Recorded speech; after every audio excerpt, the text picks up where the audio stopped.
Hi, everyone. My name is Carson Weitnauer, and I serve as the Executive Director for Uncommon Pursuit. I am thrilled to be here today with a very special guest, Dr. Los Newman. He is Lausanne's Global Associate Director for Regions, and that means he oversees 12 Lausanne regional directors.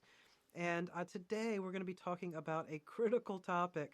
What does it look like for a Christian to have a faithful public witness?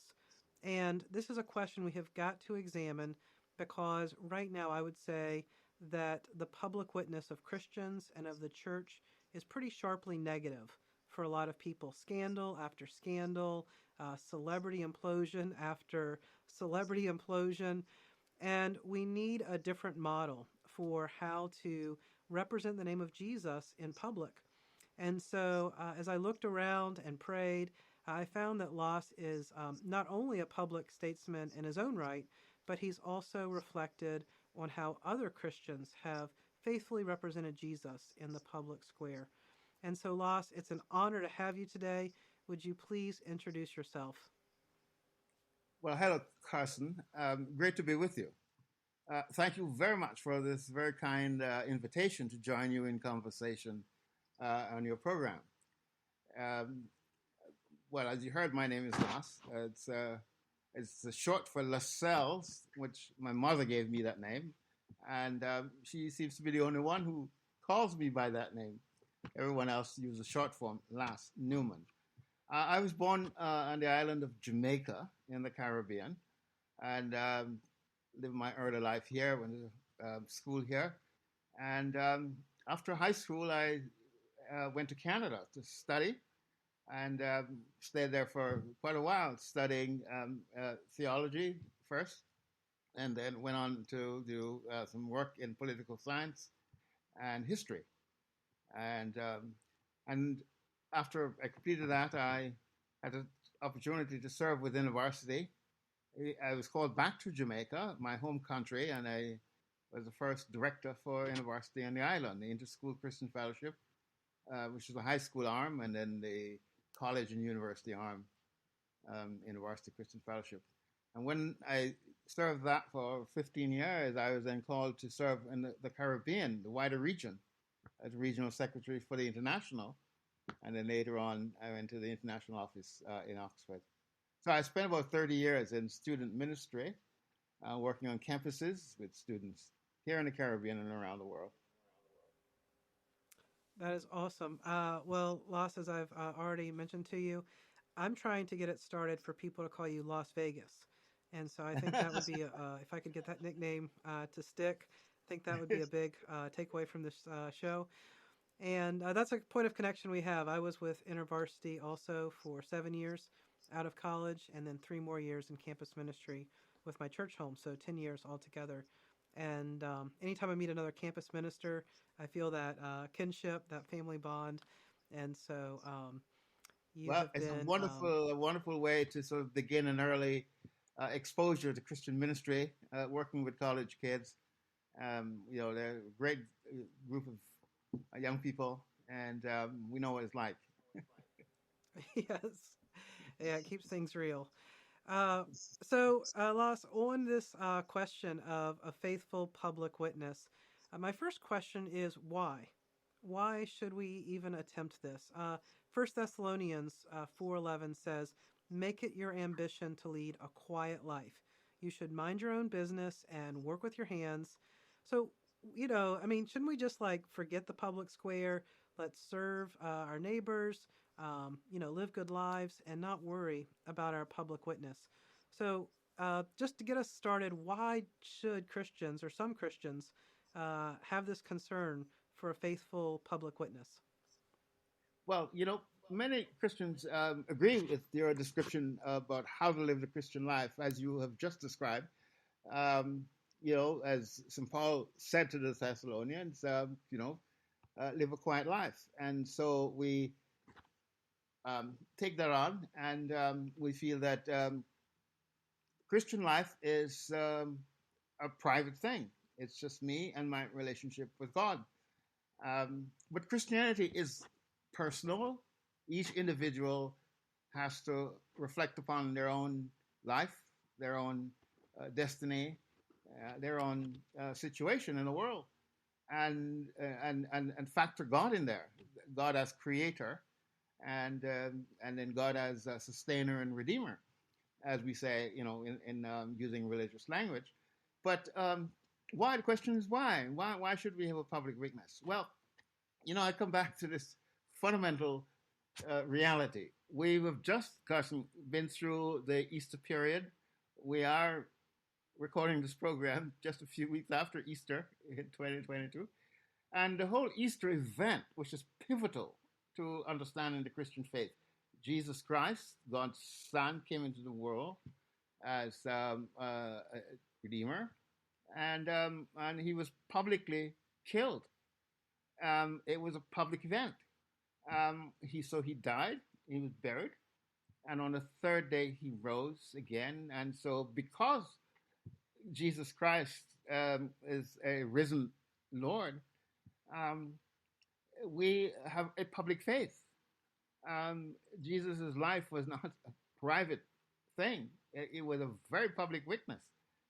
And to the extent that people had to come to terms with it, both in the Jewish context, he was a Jew, but also in the Roman context, as he lived in the Roman Empire at the time. So uh, the reality of the context in which you live will bring issues to you that even if you consider your Christian life as a private thing, there will become times and moments when you have to respond to public issues as they impinge on your faith and the reason why you have a faith.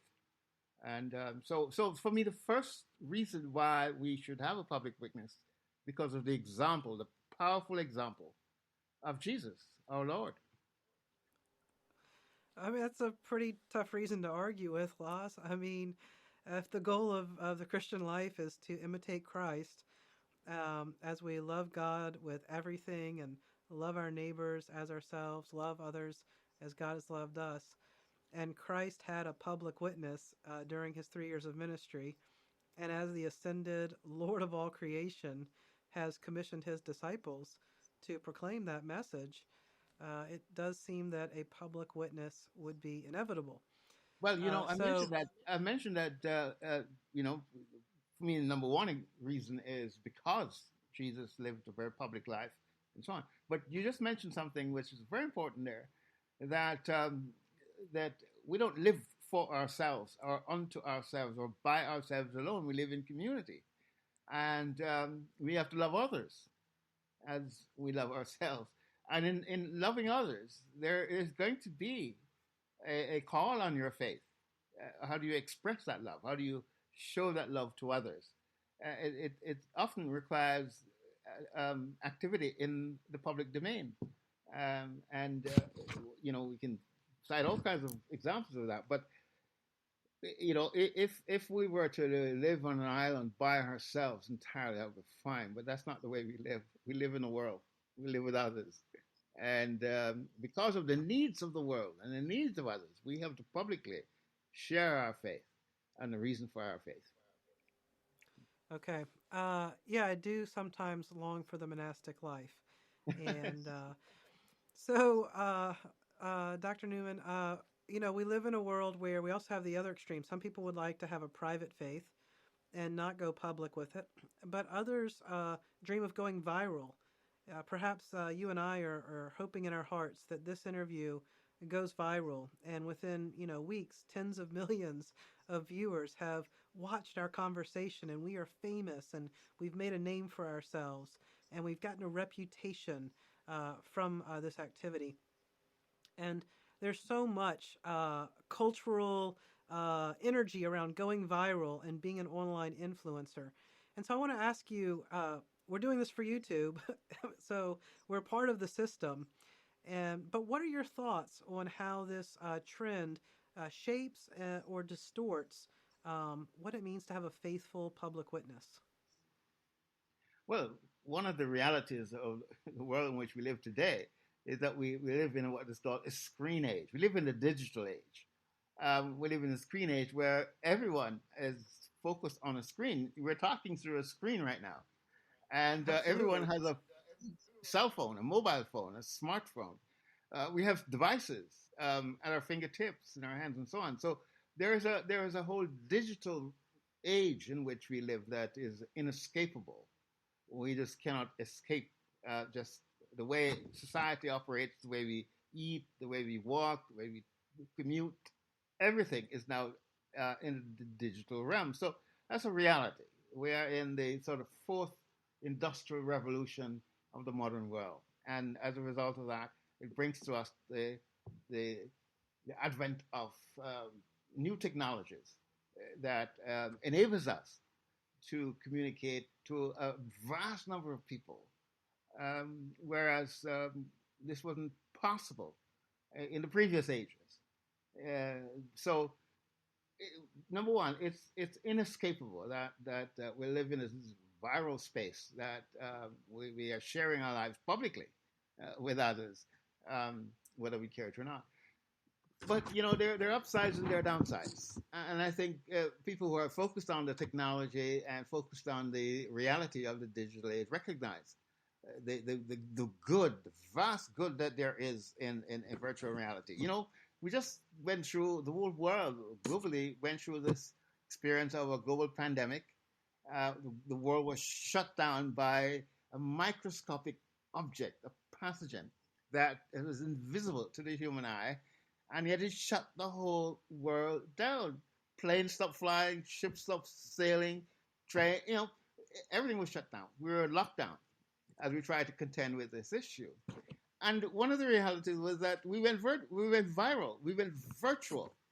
You know, we just had to resort to communicating with one another and carrying on life the best we can through a virtual reality. So there's a good side to that. There are downsides to what the pandemic caused, but there are upsides in that the virtual reality became more real to people and so on.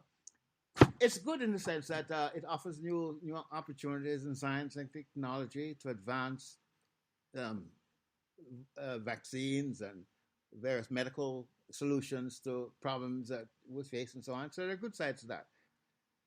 If you like, there are downsides as well. People are now considering how invasive a viral life is to us. We have facial recognition. We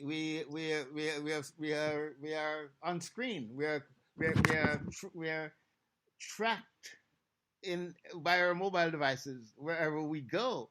You know, I think those who operate the technological world know more about us than we sometimes realize. So the danger is how invasive and, if you like, almost non-private our lives have become because of the virtual world. So there are upsides, there are downsides. There's good, and there is potentially evil. And the evil, or the way in which technology can become bad or can be used for bad effects, is ultimately dependent on what we do with it as human beings. It's the human choice. It's the human tendency to do evil that would use what is good and turn it into evil. So I don't think the technology itself, whether it's AI, robotics, and so on, is bad in itself, but it can be used for bad effects and for bad causes. Yeah, I mean, one way I look at this is think about the technology of a building.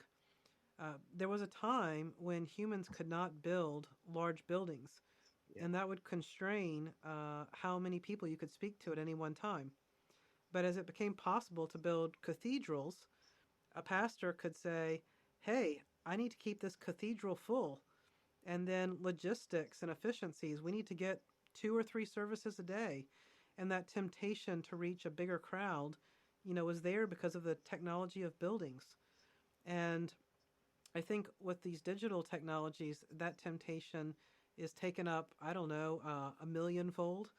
And now, we could try and be really provocative today and, say some crazy things and get a big audience. Did you hear, what Lost Newman said about a public witness. Oh my goodness, let's make some headlines. And in doing so, we go for the shock and the awe and the virality, and we compromise kindness and faithfulness and goodness and all the things that God wants us to be wherever we are. Absolutely. You were so correct with that because, as I was trying to point out, um, there's good in it, in that a lot more people have come to faith through technology Right. than we have known in the past, because they are able now. They have a device at their fingertips. They can search. They can search and find answers to questions they have. They can listen to voices. They have their own personal media uh, outlet and so on. The downside is that it also can lead to um, conspiracy theories. It leads to misinformation. It can lead to fake news or false news. It can lead to untruth being perpetrated as truth. And so there are trends that would enable the world to go astray if we do not have any North Star, if we don't have a moral guidance, if we don't have some ethical base for our life, we can go astray through the technology. It's not the technology's fault. It's how we use it. Yeah. Okay. So we may need to come back to that. I want to have a segue from that thing about misinformation. And, Loss, for many Christians, a public witness is all about politics, about getting political power, keeping political power, growing political power.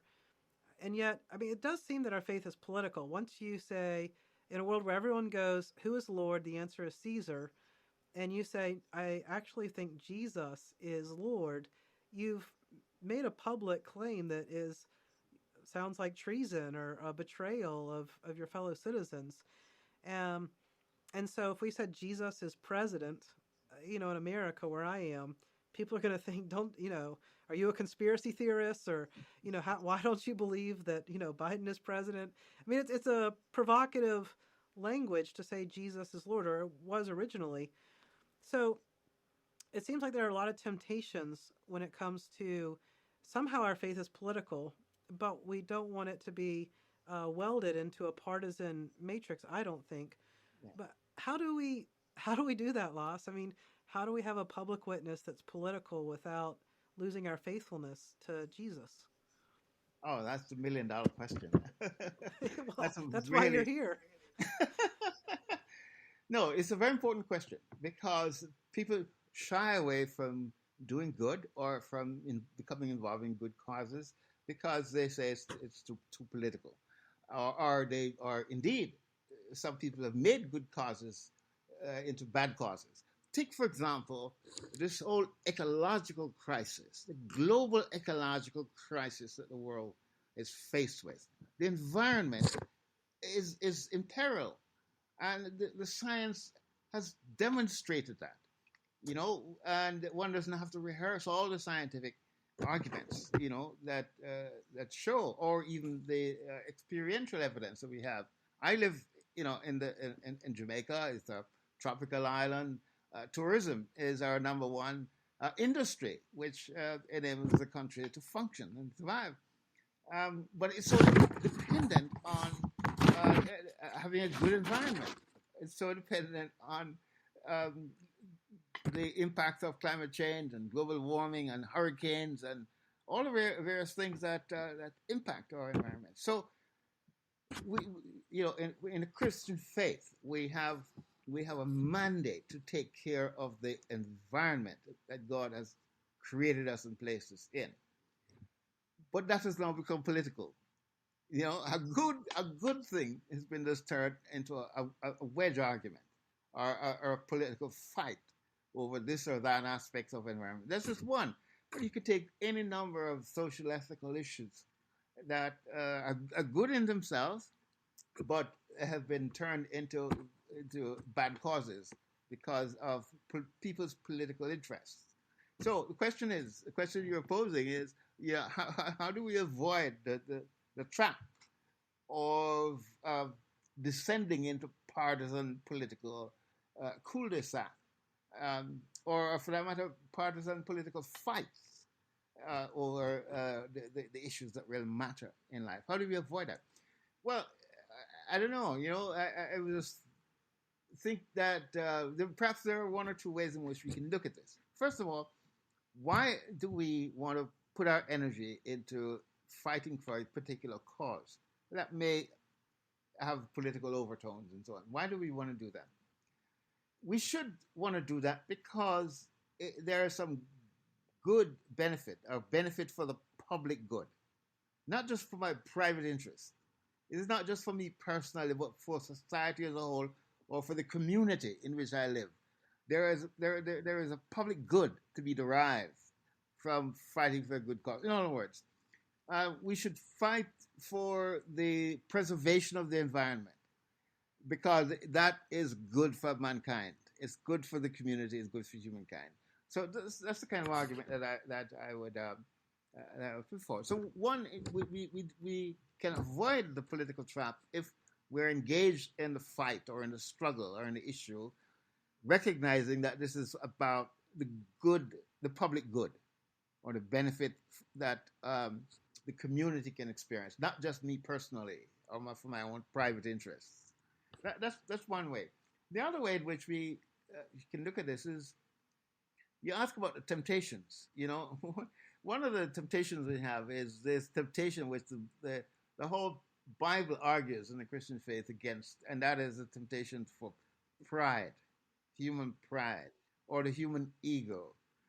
That is to say, we engage in activity for our own ego, our own esteem, our own sense of calling. So you run for political office because you think that will make you a great person, or people will esteem you and put you on a pedestal and so on. But that shouldn't be your primary motivation for engaging in politics. It should not be. To become involved in politics, you really need to have courage and you need to have something to offer. But at the same time, it's not about you. It's about what you can give to others. It's what God has blessed you with in terms of your talents, your energy, your creativity, your insight, your leadership, that you can use for the improvement of the lives of others and for the benefit of others. That should be your guidance, I think. And that could, if we have that as our guidance, then it might enable us to avoid some of the temptations and the trappings that come with a political life or a public life. Yeah, so what I'm hearing is, politics is often, in democracies, it's a representative activity. There's something a constituency wants from its government, and that constituency, in a fair election, selects someone who will go and fight for their interests in the, legislature or what have you. And so that person seems to have some kind of responsibility to advocate for the interests of their constituency. And so there's a tension, it feels to me, of mobilizing a constituency to want what is good for everyone, to have an unselfish approach to life, to accept difficult realities like our ecological crisis, and be willing to even endure sacrifice to engage with these problems and find solutions. That seems like the whole system is baked against doing that, Loss. That's not really even. It's it feels like you could rationalize your behavior, but to actually live that out day to day and win re-election, I just feel a little stuck. It sounds too idealistic. How can that be? Yeah, Someone can offer that. Quite. You think of people in public life who have given, a decade or 2 decades or 3 decades. They've stayed with the fight. They've stayed in the fight because the reality is it's almost like a never-ending fight. And so you don't go into it thinking that you have the final solution. And, we've seen that mistake made so often in history where politicians think that this is going to be the final solution. But we live in the real world. And we know that if you solve one problem, you may solve it for now. Tendency is that you turn around and the problem raises its head again. Or a new generation comes up and have to relive that fight. We have so many examples of that.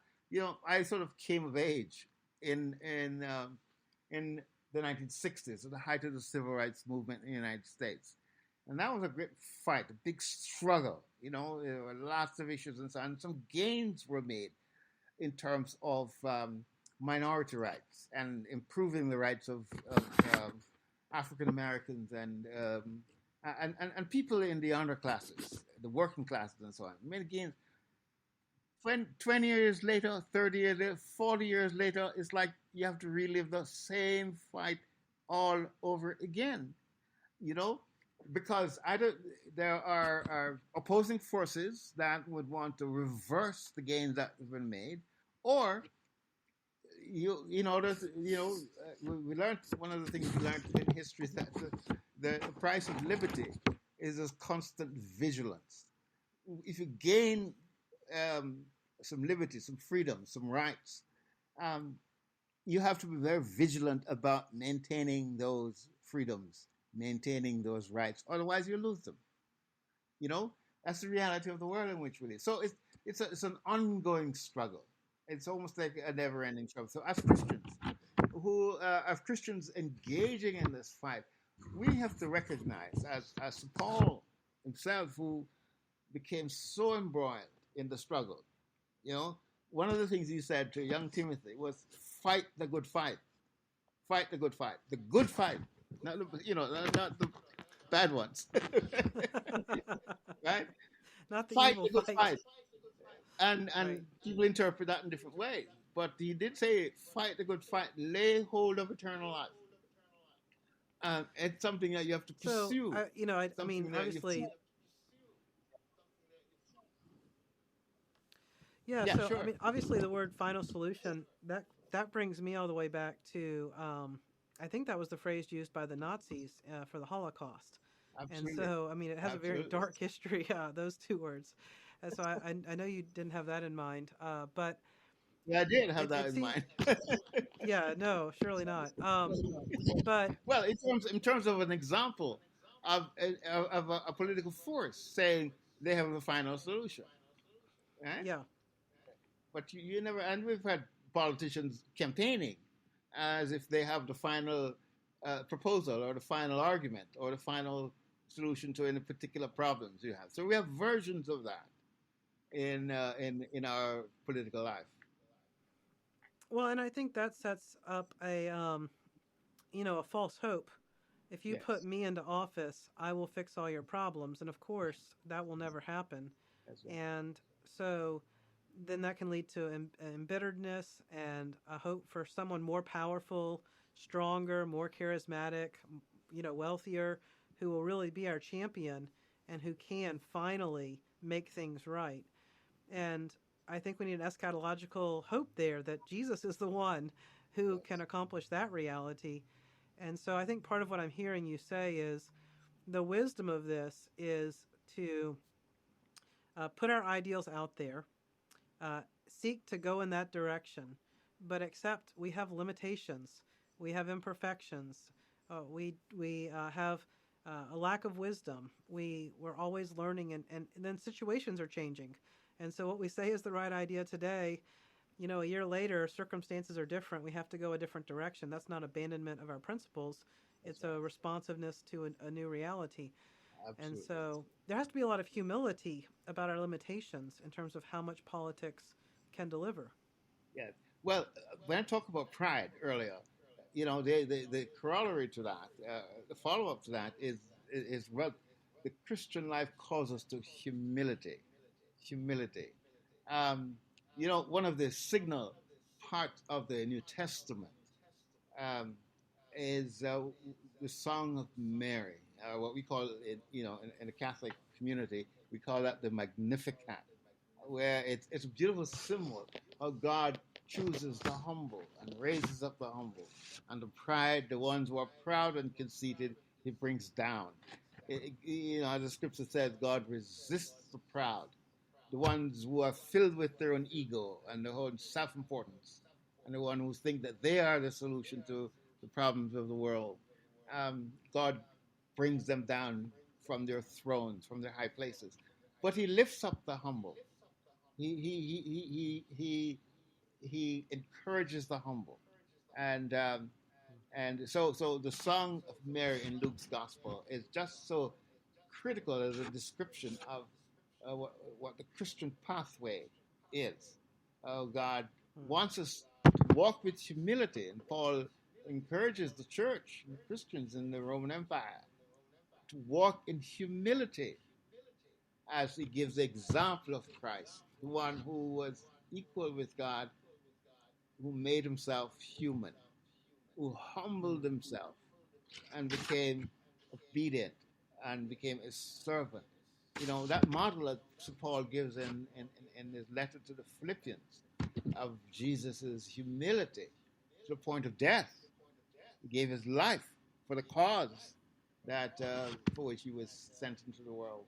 That's a great example of one who lived a great example of a public witness. In the end, it cost him his life. In the end, he gave his life, but he did so it was a redemptive life. It was a life that was not a tragedy, not a life that ended in this hopelessness and despair, but in triumph and in hope for a new life, a better life, through the resurrection, as we mentioned earlier. That's uh, that's a beautiful vision. I think that may mean that some of our public witness will be from the margins because that way may not fit into any established party. Perhaps there are some who will be able to navigate that, but for many of us, we will find ourselves more politically homeless and just offering an alternative vision, but one that may not be embraced. We may have a faithful witness for politics, but it will be a failed witness. It won't affect change in within the context of what we can see, but we will have at least demonstrated and spoken about an alternative politics that was possible. We'll just have to do it from the margins. Well, Um, Carson, I think that's a beautiful expression of again the paradigm of how Christ emerged. He really emerged from the margins. But just think of it. The one who came before him, who opened the way for him, was John the Baptist. And John the Baptist was a remarkable figure, very charismatic, and very radical in his approach. Life. He left he left the urban context. He went out into the desert. He went into the wilderness. And you know what? He went out there and spoke his prophetic words, and the people from the urban context, the people from the city, went after him out there in the wilderness. They went out there to say, "Hey, what are you doing? What are you saying? What's your message?"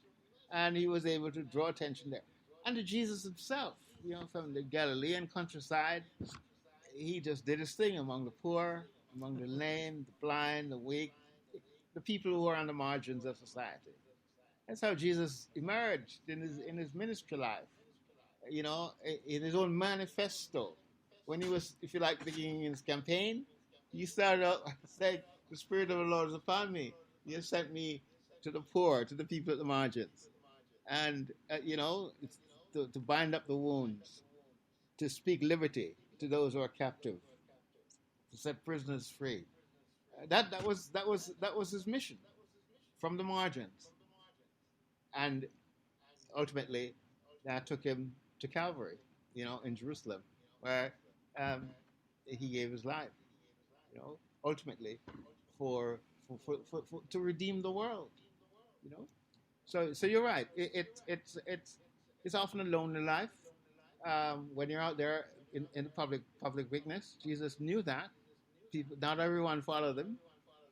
Even some among his own disciples, his own community that he formed, they there are times he says, "Couldn't you bear with me? Couldn't you watch with me? Couldn't you stay the course?" Or put it more personally, he says, "Are you going to leave me?" You know, he was a little worried that some of them would desert him, and some did. Um, so it's a lonely life, but it's a faithful life. You talk about a faithful public witness.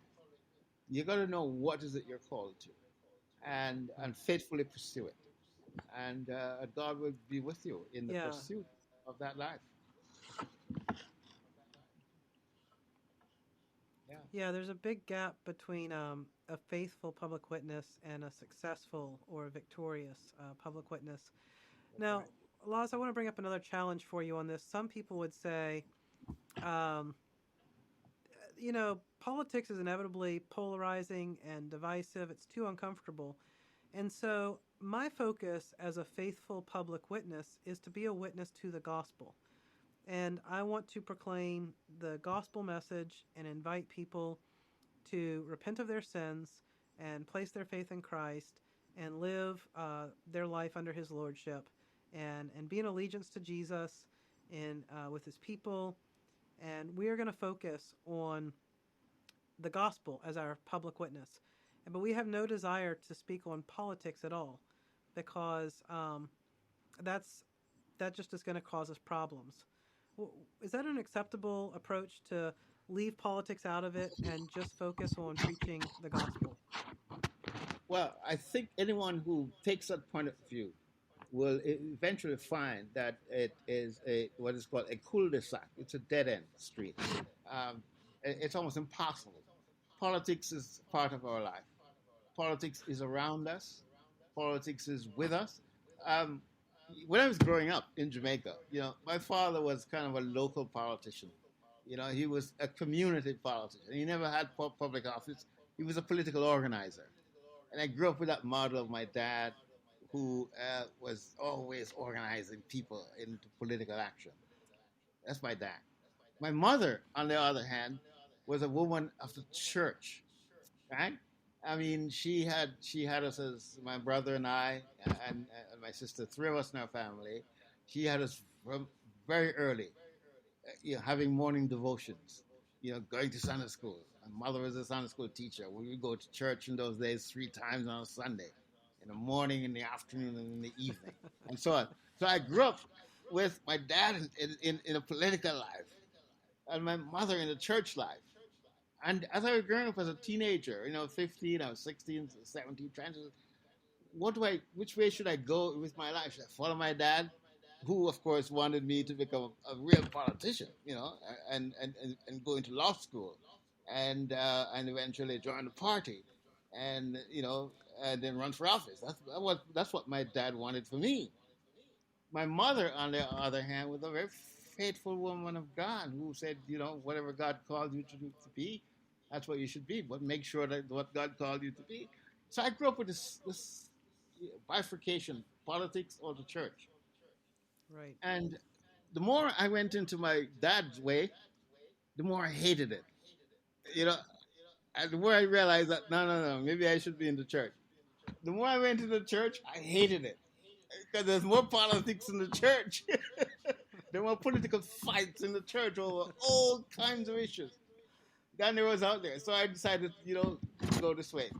And so I don't think I've ever fully resolved that one. What I did was in the end is to spend many years just studying history, and I've been called to serve, and I serve, as you mentioned earlier at the beginning of this program, in many ways, particularly in what is called parachurch or in campus ministry with students who are arguing and thinking and struggling, wrestling with all these issues, and trying to find a pathway for their own future and so on. So, how do I respond to your question then? Out of my own experience, I think of it in this way. Um, Politics is part of the game. Politics is I want to say politics now. I'm I'm talking about political issues, war and peace, slavery or freedom. I'm talking about injustice, or I'm talking about fairness. I'm talking about equality. I'm talking about all. When I say politics, I'm talking about political issues. Mm-hmm. Um, how do I live a religious life, a so-called Christian life, without interfacing with these issues? It's just impossible. I cannot be a Christian, a faithful Christian, and not be concerned about the injustices that are meted out to people at the workplace, in society, uh, the poor. You know, the way in which wars break out around us and in our world, in very unjust ways. How do I ignore these things and say I'm a good Christian? I pray to God and I read my Bible and I go to church, but I'm not concerned with those things. It is not possible. It's not real. Because Jesus, if we are following Jesus, he was concerned about all those things, right? He never ran for political office. He was never um, challenging, political authority and so on. But at the same time, he was speaking some realities, such as in the Sermon on the Mount, when he gave those words about the values of the kingdom, the values in which we live in a society. Blessed are the poor, you know, blessed are the poor, or blessed are the poor in spirit, as some versions would say, or uh, uh, really um, showing your faith in such a way, especially in terms of those who persecute you and assault you and abuse you because you're a Christian. Jesus would say, stand your ground. Basically, you were saying fight back, but fight back in a different way. So you can't ignore these things, and I think that it is a mistake or a misunderstanding if you think that you can live the Christian life and avoid politics in that sense. Well, I mean, Las, the all you've spoken about, I think sharpens um, the thinking behind a critique I've often heard, which is if you can afford to follow Jesus and not address political questions, you must be well treated in your society, for whatever reason, if it's your wealth or your social standing or your family connections or your job or your race. You must have some benefits in that society such that the ways in which that society is not acting in a just way, in a loving way, in a good way towards all of its residents has not personally affected you. But because you're a Christian, you're connected to brothers and sisters in your family and God's family who are experiencing these realities. And even if you didn't have that, they are fellow image bearers of who are made in God's image as you are. And so, as Christians, we ought to care for our neighbors' best interest, and that's going to involve us getting involved in politics with people who are on the wrong end of the stick. And if we are comfortable enough to avoid that, there is a deadened conscience, in a sense, as harsh as that is, that's keeping us out of the political arena to honor Jesus. Yeah, absolutely. Um, I studied history, as I mentioned earlier, and so I started out studying, of course, my own context, the history of the Caribbean, the history of Jamaica, and one of the things about our history, it was just a colonial society. We are a British colonial society, but European powers came into the Caribbean, you know, and France, Spain, um, Great Britain, and they colonized our region. But underneath the colonial system was slavery. We endured almost 200 years of enslavement, African enslavement. We're of African descent because we were brought over here, not for a holiday. We didn't come to do the tourist thing. We came here as enforced labor, as slave labor. and it went on for almost 200 years. And um, the missionaries, the missionaries who came to do missionary work among the slaves, they came from largely from Great Britain, from England, and some came from Germany. The Moravians did, and so on. But they all came and said, and were actually given instructions: do not get involved in politics. You cannot get involved in the political issues of slavery or colonization and everything. Your intention, your mission is to preach the gospel. And so they did. They came with that mandate and they had to follow orders and they did that. But inevitably, they are dealing with slaves. And in fact, in the case of the Moravians, they in Jamaica, the slaves listened to the missionaries, but they refused to go to the Moravian missions because the Moravian missionaries were themselves had an sugar estate, a plantation with slaves, and they said it's incompatible to have slavery and Christianity. The Baptists, on the other hand, eventually found themselves preaching a gospel. They were of what you call the dissenters. They were following a tradition, which was a tradition that was not part of the English status quo. They came as sort of Anabaptists, where they did not involve themselves in state matters. They just came to do their work as missionaries. But inevitably, they became caught up in the system. And when there was a slave rebellion in the western part of Jamaica, the Baptist missionaries were arrested because it said that they had taught the slaves seditious ideas, you know? And so you'll find that the message you bring, just by your involvement with a certain class of people, a certain group of people, the homeless, or the poor, the beggars, and so on, you're going to be accused. You're going to be caught up in it. This same thing happened to Jesus. Remember, they said to Jesus, he was consorting with prostitutes. He was consorting with, how can he be a rabbi? How can he be a righteous man? And yet he's a friend of these undesirables, um, politics is always around you. Politics is with you and so on. You just have to know your mission. What is it you're called to do? What is your message in this context? And this is where the gospel, people say, let's preach the gospel. What gospel are you preaching?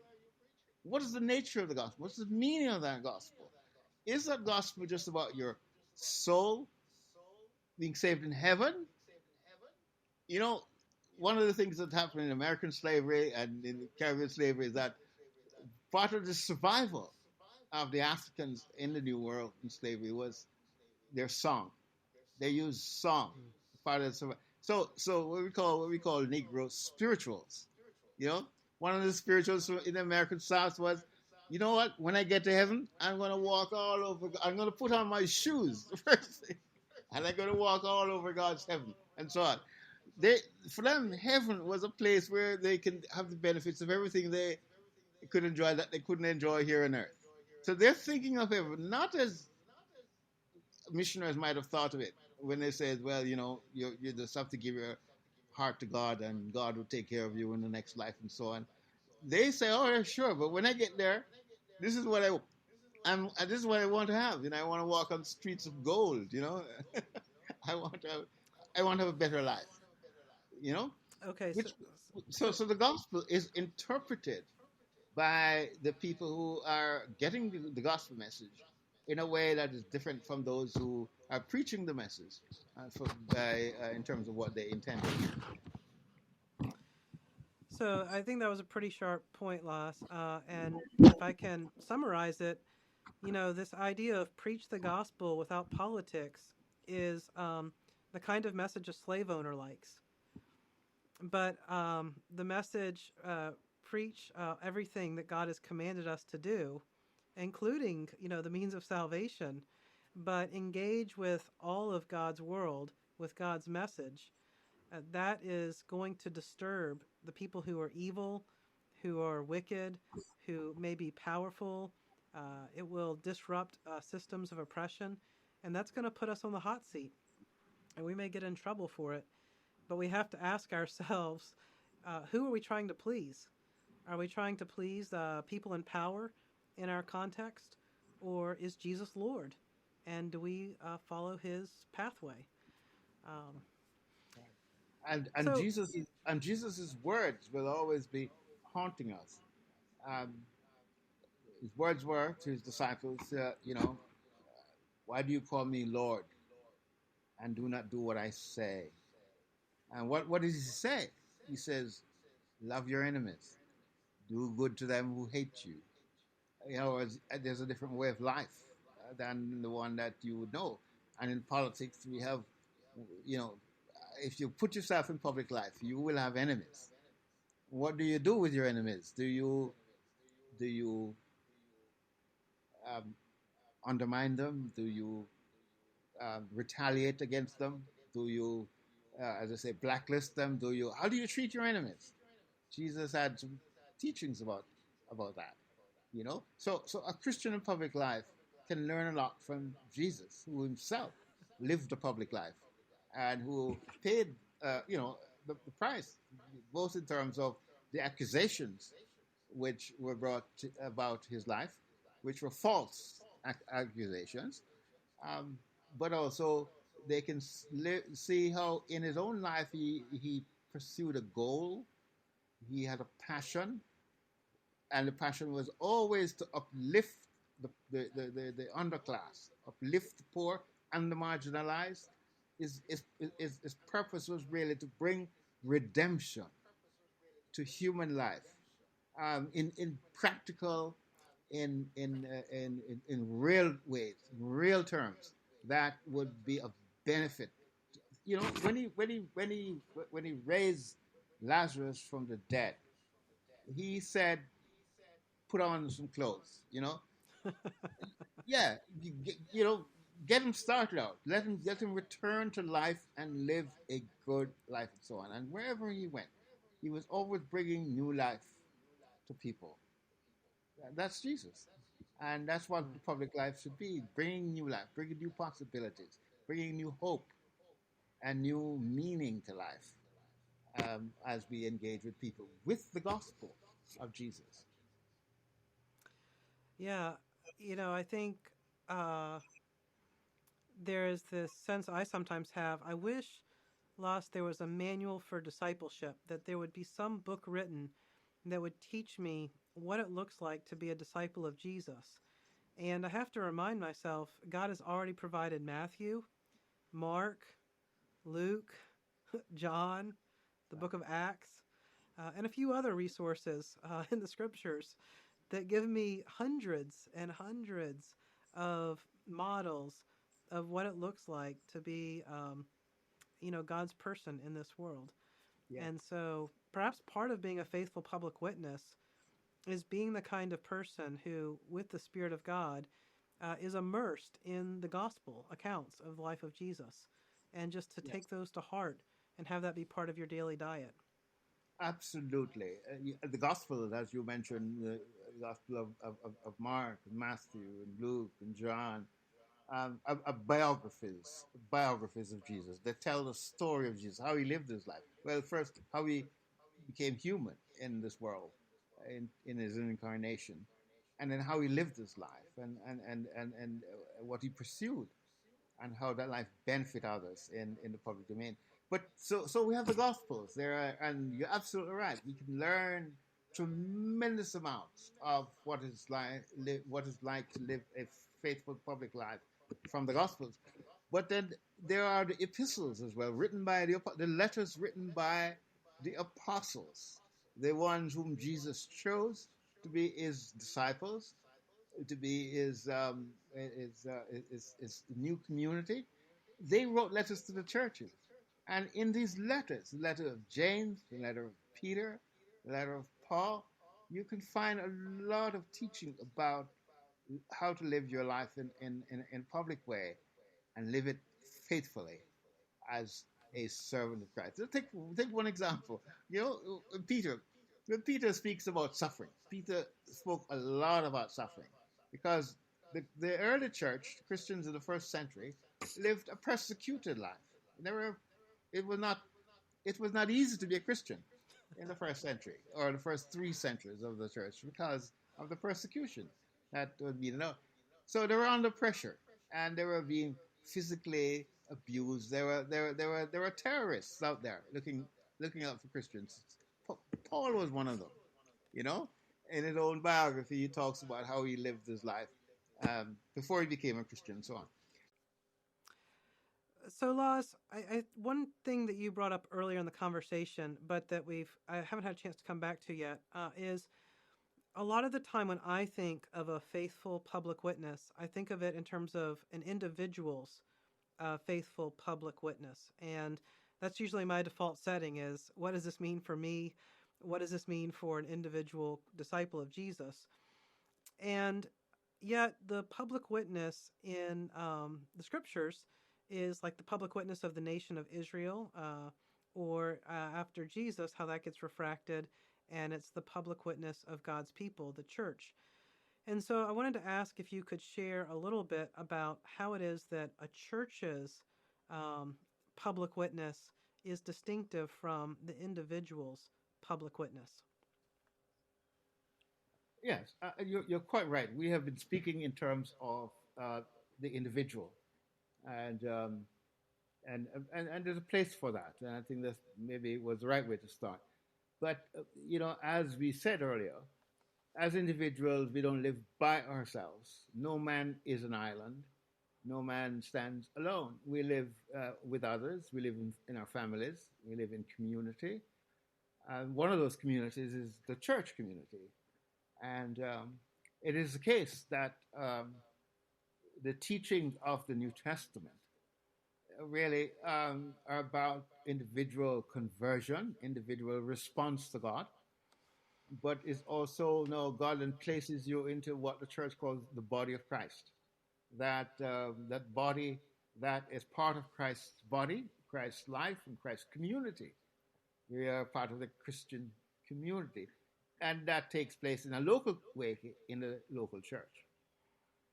One of the things I learned early on, and I remember writing a paper way back in the 70s when I was in the student movement, and one of the senior leaders and executive of the student movement was the vice president of the European Parliament, Sir Fred Catherwood.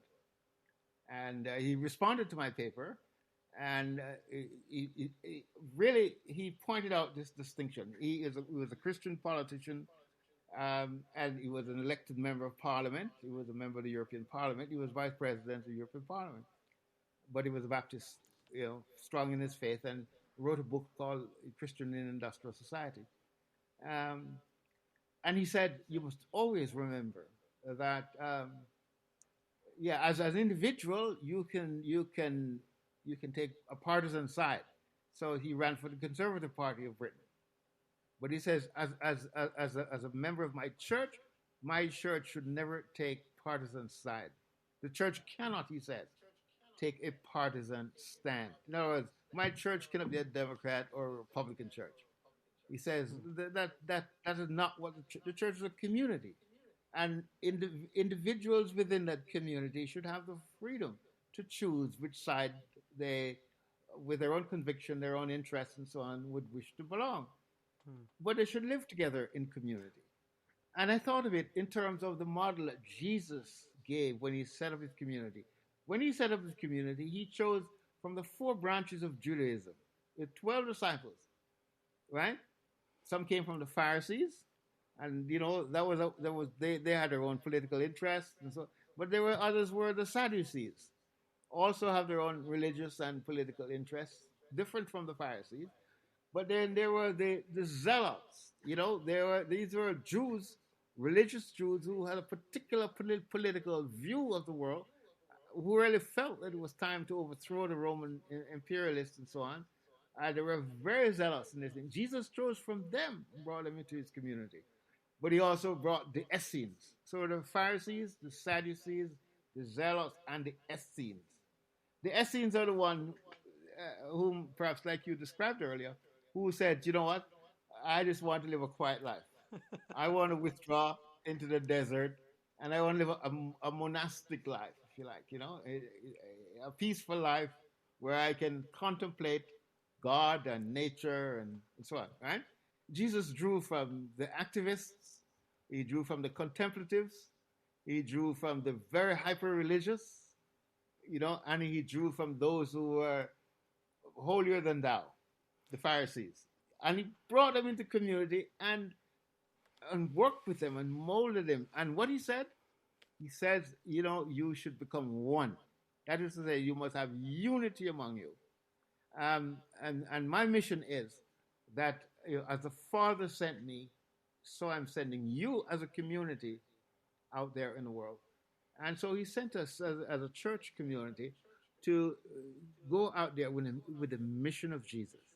And the mission of Jesus is simply to establish the kingdom of God on this earth. This kingdom where God reigns supreme and reigns alone by himself, but through all his agents that he has called into being. So that's Wow. how I think of it. The community has a mission, but it must never be a partisan mission. Yeah, and I think a lot of churches have struggled with that in particular, that part of our public witness is our unity in spite of differences on some of these matters. And we've both seen churches split over their response to COVID. We've seen them split over their response to politics, and finding a way to be in fellowship with someone of a different political party is may be the great witness that we love each other even though our politics are different, and hopefully we can help each other uh, grow more loyal to Jesus in that context. One of the Um, one of the sad things about the political life today is how extreme it has become. One of the historians that I read a fair amount is of a Jewish background, born in Alexandria in Egypt. Is a historian who's now deceased. His name was Eric Hobsbawm. He wrote a history of the 19th century. He wrote a history of the 20th century, which he calls a short history of the 20th century. And he described it as the age of extremes. And he was describing the 20th century with the two world wars and the Cold War, how life became very extreme. And that has gone into the 21st century. We live lives of extremes. So if we take partisan lines, we take the extremes. So we're Democrats, we're Republicans, we're independents, and we take them to the extreme where we cannot in the Christian community find any basis, any common ground, or any basis of reconciliation, any unity.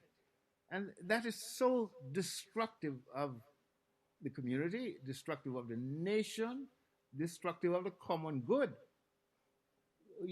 When we are so disunited, when we are so extreme in our politics, that we do what, I've really come to see is a politics of destruction, politics of personal destruction, where politics means we personally destroy the opponents. We go out there and our opponents are our enemies, and we want to destroy them. We want to demolish them. We not just want to win against them. We want to eliminate them. mm, That's extreme. And we have to avoid extremes in our world today. We do live in an age of extreme, as Hobsbawm has pointed out in his brilliant book called The Age of Extremes. And I think as Christians we're called to avoid those polemics, those ways of thinking about the world, of poles apart. Where is a common ground? We live in a common space. We live in the same world, and we have different approaches to solving problems, but we should be able to find common ground mm, if we dialogue with respect for the other and listen to the other and see if what good there is in the other that they have put forward as their perspective, as their solution. mm. So politics is the art of negotiating. Good politics is the art of negotiating. Some will call it compromise. You know, but in politics or in the political life, politics is not a bad word. You know, in other words, you can't fight to the death and fight to gain all that you want. You have to negotiate and ensure that your part, your the essence of your point or the main focus of your point is communicated. But you have to listen to the others as well and Mm. to hear their point of view and to find what is the common good and the common ground that we can both pursue here. Well, Loss, thank you for sharing your heart with us and your wisdom with us. You are a highly honored and respected leader in the global church. And I'm really thankful that you've given us this um, introduction to the subject, isn't quite the right word. It's more like nuggets of wisdom about this subject. And I'm really grateful for you doing that. If you've watched this far on YouTube or wherever you watch this video, there is a community called the Uncommon Pursuit Community. It's an online community. And one of our statements of faith is Lausanne's Cape Town commitment. And it's a beautiful statement of love, of God's love, our love for God and our love for God's world. And I was at the Cape Town convention in 2010, and I've felt this affinity and this belonging to the Lausanne movement ever since.